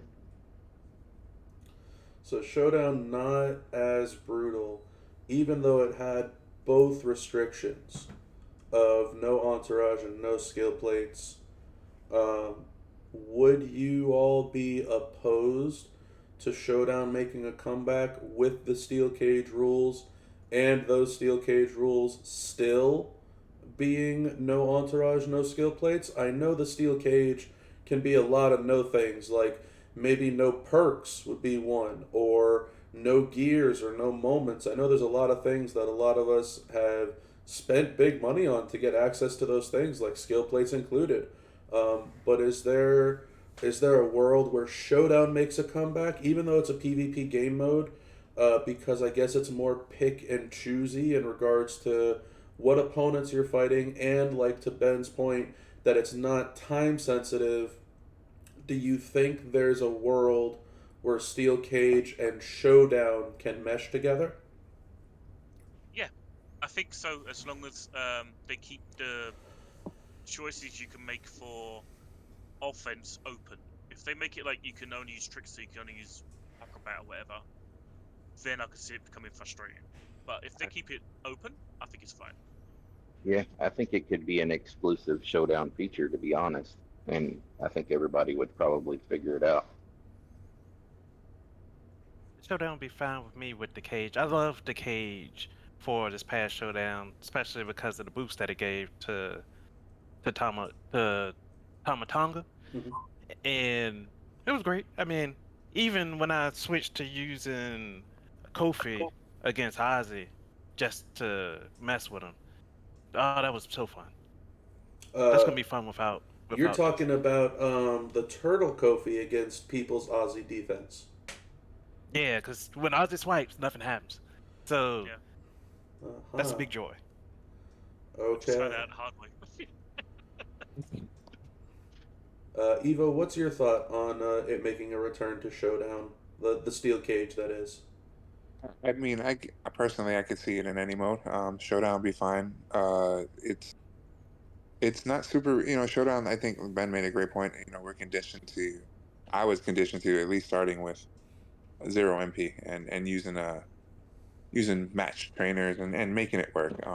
And you always know Showdown is more make it work than anything else. Like you said, MP is king. You got to start turn one, or you can die. So I see it being more user friendly in Showdown than Feud. But I mean, I love the idea. I love using cards in different ways. So yeah, I can see it as long as it stays around. Sure. It it was just too much for you this time around. The getting It, bombarded with it. during the week, personally for myself, with work and everything, it's a lot to try and sit there and then figure out and then actually use the energy. So it's something I missed out on taking advantage of, and I just kind of hit the cheat mode button with Seth. So Right. Yeah, for me it's Aussie. I just used Aussie every single day. It was like just destroying everything. So I went ahead and also, while we're at it, I'm curious because I know Jimbo, you mentioned this a little bit ago, that you weren't huge on the idea of PvP, but yes PvE. And I know that as we're kind of delving into it, Showdown PvP doesn't seem too horrible. Feud, specifically with the entourage, seems to be the hang up for a lot of folks. But let's move to PvE. Very similarly to the Extreme Rules only being on tours. What did everyone think about the tours with the Steel Cage rules? Just to reminisce and remind everyone, Monday there was no titles, which are straps and medals, no props, no skill plates, no moments, and no gear. The only thing you could use was entourage and perks. Tuesday was no props, no moments, no gear, no entourage. The only thing you could use were straps, medals, skill plates, and perks. And then Wednesday was no props, no plates, no entourage, no titles. The only thing you could use were gears, moments, and perks. What did everyone think about those? Because to me, personally, those were very restrictive. I remember Monday I had to go through, I believe, 3 or 4 different CSS to get the tours done. Wednesday, I remember actually talking with Evo hysterically enough about who to use. And I remember Evo was using, I think it was like WCW Ray. He hit hell mode and was like, nope. And then went to going and using, I think it was Edge was the person that I was using. Um, that seemed very old school. but very, I don't know, man. Maybe I'm a little weird about it. I enjoyed the challenge of it, but it definitely seemed very different Loved it. compared to Yeah. what we typically had to do. Is there any issue with tours being challenging to that extent, provided that those tours have the amount of CSS they did? I believe they had, it was like 8 or 9 CSS characters that you could choose from. What's everyone's thoughts on the tours being even more locked down than the showdown and the feuds in comparison, but it's PvE, not PvP? I think it could be a big win for Scopely if they expand upon it, make all tours like that, open up the CSS a little bit more, so people cannot say it's a CSS simulation or whatever. And then, I mean, all tours to me personally is it's become a task where we get perks, we get this. It's super overpowered. Your cards feel super overpowered, and it's very very easy. Even with some rarer or worse CSS because the entourages are there. So I think if you make it that challenging, if you up the rewards a little bit, I think personally, super hard. And then it's interesting. It's not just a click and you're done. It's you really got to think about it and play it properly. I found it great. I hope it stays. I like I, it. I yeah, I also liked it. I think it was great. I get to use King Booker, and rep the tour on Monday, and get the image of him with the axe kicking out, over and over in my head as I'm playing. So it was good. I remember you were very adamant about telling me, Bob, just use King Booker. Bob, just shut I up and did. use your 5-star I did. King Booker. I did. My 5-star gold King Booker cleared everything but the very last Seth. And we had to with actually I had to use him on Seth too because he had the anti sub. So Yep. it's kind of like that I, made it great to me. yeah, I mean, I had to pull out both his move sets. I had to use the leech set too. So it was, to me, I like that kind of stuff. It gives a challenge. It's not just clicking auto and letting it go. You have to actually think about it. I mean, that's kind of why we play this game, right? Yeah, fully agree with you there. Lay it on, Jim. I want to hear it. I was gonna say I like it personally. I think it was very fun. The only one I actually struggled on was Seth for the boss. And at first I was like, oh, I'm gonna use Cody. Oh crap, he actually counters it. And then I thought, oh, you know what? There's a good buff for Kofi gave for Striker Cody. I'll just use Striker Cody, see how this goes. I beat him first try. It was very easy. Very So cool. I think if they make the CS fair, I think for a lot of players this could be very frustrating. If I didn't have Cody, for example, or King Booker, it would be very tough for a lot of players. So that's the only kind of worry. But if they keep the CS fair, or at least match the restrictions based on how good or bad the card is that you're going to use, I think it could be very, very fun. I actually would say this was probably the best use of Steel Cage, personally, because it's something that we could choose to do at our own pace and leisure. There's no rush, and it's something for us to all, as a community, come around and say, hey, this card works in this way, might want to try that. And I like that personally, and I liked it a lot. It was something I would love to see them expand on. Maybe do something like if you use props, you lose a turn or something. That could be quite fun, or something like that. Oh, very cool. Okay. Interesting. Envy, talk to me about your thoughts on Steel Cage and the tours. No props on tour was tough. And then I broke out Memrock for that first one, and they just kept on recycling to a sub, and I couldn't win. I couldn't win. I said, wait a minute, I got D-Lo. Just turn up the multiply gems on D-Lo and put them down, and I did. And then I found out you could use Comma. Comma was even easier. Mm-hmm. So there were so many options, but I tried to force it in with Memrock and ended up losing all my health packs, which is a sad fall from grace for me. Never thought the day would come where I'd lose up all my health packs, but never again. Now I know I can use other people, so now I'm just trying to find new ways to win on these tours, and it's been fun. I used other people in the other tours. I don't even remember who I used, but I didn't use any of the names y'all threw out. So yeah, it's fun that we all get to use different people and still get to the common goal of beating that awful Seth at the end.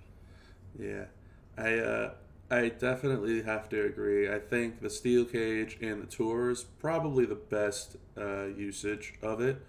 Um, I'm very interested in how it's going to be moving forward with feud, with showdown as well. I think it'd be interesting in a blitz too, like kind of what Jim was saying. I think they, again, back to circling back to the very start of the whole steel caged conversation. I think everyone's on board that they definitely bombarded us with a lot of steel cage. I think they were trying to push the limit on how much they can get out of us, so to speak, in regards to what we do and don't like. I think that no entourage in feud is probably the breaking point for most people. I don't think that the no skill plates was as game changing as a lot of people were making it out to be, provided the boosts are good enough to allow players to use more of their roster in ways they didn't think possible. Um, I find it very, very interesting that there's either a very massive disdain for the steel cage rules, or that there is an actual huge enjoyment of it because it is something new and something fresh. Uh, One final thing that I'm curious on for a lot of you in here, what would you think, since steel cage rules were so great on tours, at least that's the feedback I've been hearing, what would you think if they had combined steel cage and extreme rules? Is that something that you guys would like to see, or do you think that's too much? As long as they keep the CS open, I could see it working pretty good. And they don't buff the HP too much. Because the HP buffs in Extreme Rules can be quite tricky dicky for some Mm-hmm. cards. So if you combine that with having like no, for example, no on charge, I don't know. Yeah, yeah. But I'd I love to see them at least try, and don't make it like a part of the main goal of the CS. Make this just a special event on its own, just for econ. Don't make it okay. a special part of it. Just make it an econ event. Hey, here's an econ event. Here's a 10,000 TP or something, right? If you could beat this, here's 10k TP. If you can't, you don't gain anything, but you don't lose anything. I think that would be a fantastic way of testing it, personally. I would absolutely love that. That and don't make it a milestone progressive inhibitor. Make it more of a resource enricher. You know what I mean? Like go and put you could put scrap parts or whatever you want to do. Put any kind of resource in it. Make it super ridiculously hard if you want to. And if you do it, you do it great. If you don't, you're not missing out on the next MLC milestone or the weekly milestone or hurting the faction milestone. It's just a challenge. I'll make it a true challenge. I Like think the we old just came up lightning with blitzes. Yeah, call it Hell in a Cell. that is what I was going to say. You beat me to the idea. We came up with the Hell in a Cell Road Tour. Well, there you go, Scopely. Hell in a Cell Road Tour, an idea brought to I, you by the Rebirth of the Roundtable. Go on, Ben. Envy, go ahead and get that IP ready and put in the patent for us. That's what we need to do. He's working on that in the rebranding of OTC. But yeah, I think this was very, very solid. I think we touched base on a lot of things today. We're closing in on the 2 hour mark. I've held you guys up way too long, but I do want to touch base like we typically used to do on the future. What's coming up? Zombies Month, October. It is right around the corner. Zombies have been confirmed. We have the B tier Chelsea Green Entombed instead of Entitle is the freebie character, and the A tier Bret Hart, which I legitimately thought was Ozzy Osbourne. The best there was is the 2K Chase character, the A tier. Obviously, there's no intel on the moves. I don't know if there's any intel on the classes or not. I did not get to see. What are your guys' initial thoughts for Zombies Month on the horizon?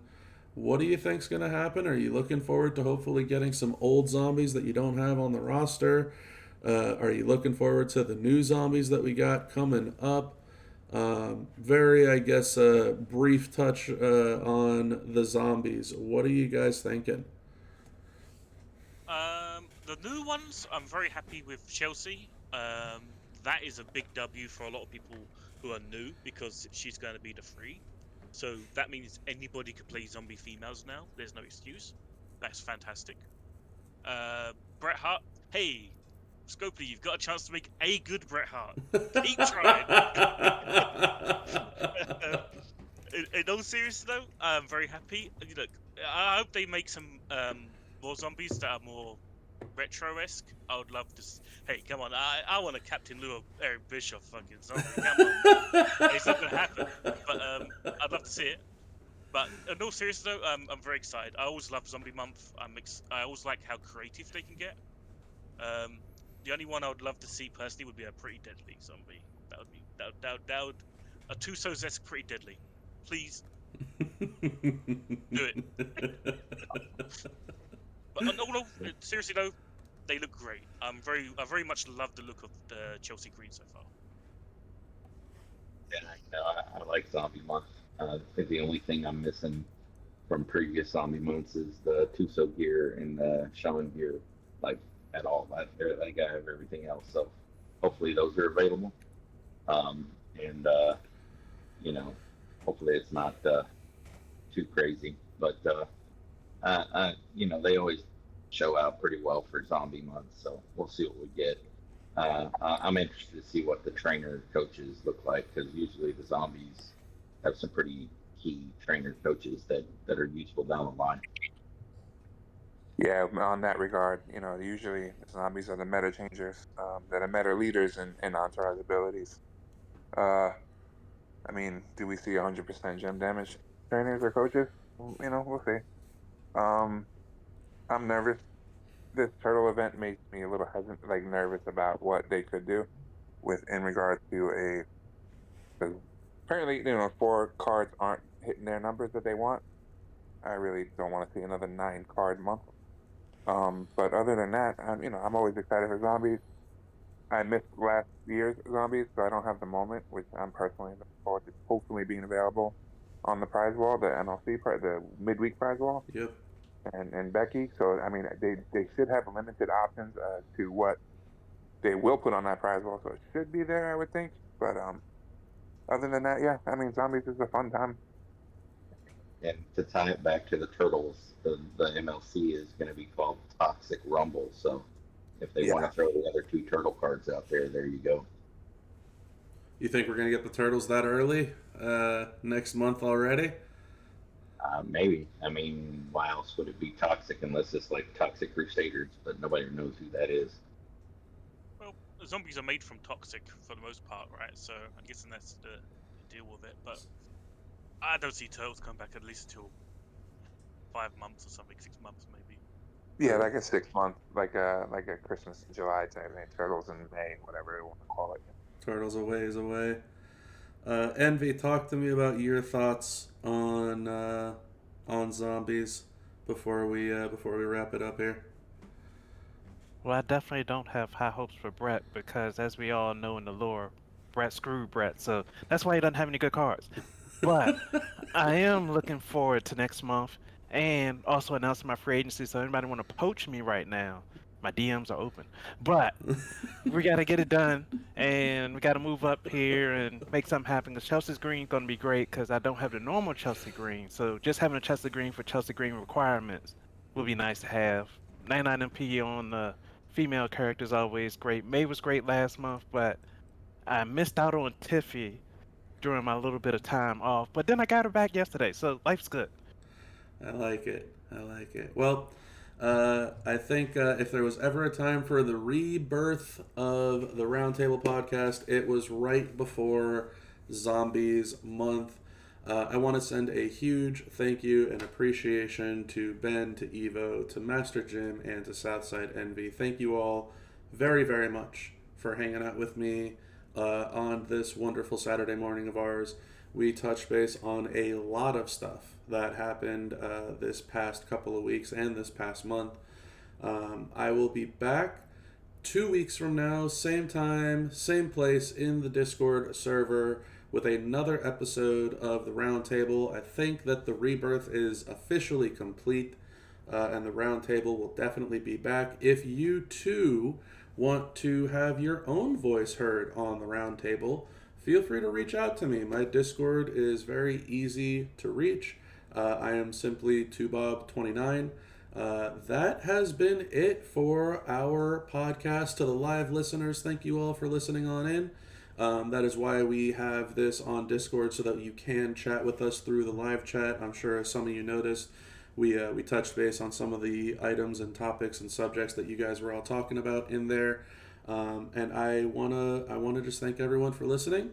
So thank you all very, very much. Make sure to like and subscribe. The hashtag climb to becoming an official content creator has begun. Make sure to please subscribe to the YouTube channel. I cannot do this without all of you. I am looking forward to becoming an official content creator for Scopely, for WWE Champions, to be able to make more of this content for each and every one of you. I thank you all very, very much for listening in, and I look forward to seeing you all in 2 weeks' time. Enjoy the Flash Feud number 2 with no entourage, everybody. We are done.